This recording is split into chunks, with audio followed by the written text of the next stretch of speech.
ಅಬುದಾಬಿಯಲ್ಲಿ ನಡೆದ ಭೀಕರ ರಸ್ತೆ ಅಪಘಾತದಲ್ಲಿ ಮಲಪ್ಪುರಂ ಜಿಲ್ಲೆಯ ಒಂದೇ ಕುಟುಂಬದ 4 ಸಹೋದರರು ಮೃತಪಟ್ಟಿದ್ದಾರೆ.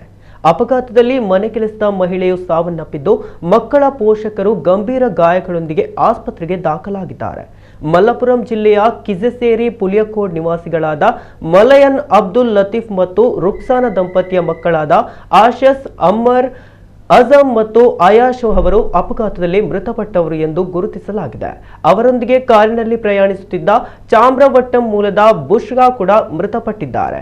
ಅಪಘಾತದಲ್ಲಿ ಗಾಯಗೊಂಡಿರುವ ಅಬ್ದುಲ್ ಲತೀಫ್ ಮತ್ತು ರುಕ್ಸಾನಾ ಅವರ ಆರೋಗ್ಯ ಸ್ಥಿತಿ ಗಂಭೀರವಾಗಿದೆ ಎಂದು ತಿಳಿದು ಬಂದಿದೆ. ಹೊಸ ವರ್ಷದ ಆಚರಣೆಯ ಭಾಗವಾಗಿ ಅಬುದಾಬಿಯಲ್ಲಿ ಆಯೋಜಿಸಲಾಗಿದ್ದ ಲಿವಾ ಫೆಸ್ಟ್ ವೀಕ್ಷಿಸಿ ಕುಟುಂಬವು ಹಿಂತಿರುಗುತ್ತಿದ್ದ ವೇಳೆ ಈ ಅಪಘಾತ ಸಂಭವಿಸಿದೆ. 7 ಸದಸ್ಯರಿದ್ದ ಕುಟುಂಬ ಒಂದೇ ವಾಹನದಲ್ಲಿ ಪ್ರಯಾಣಿಸುತ್ತಿದ್ದಾಗ ದುರಂತ ಸಂಭವಿಸಿದೆ ಎನ್ನಲಾಗಿದೆ.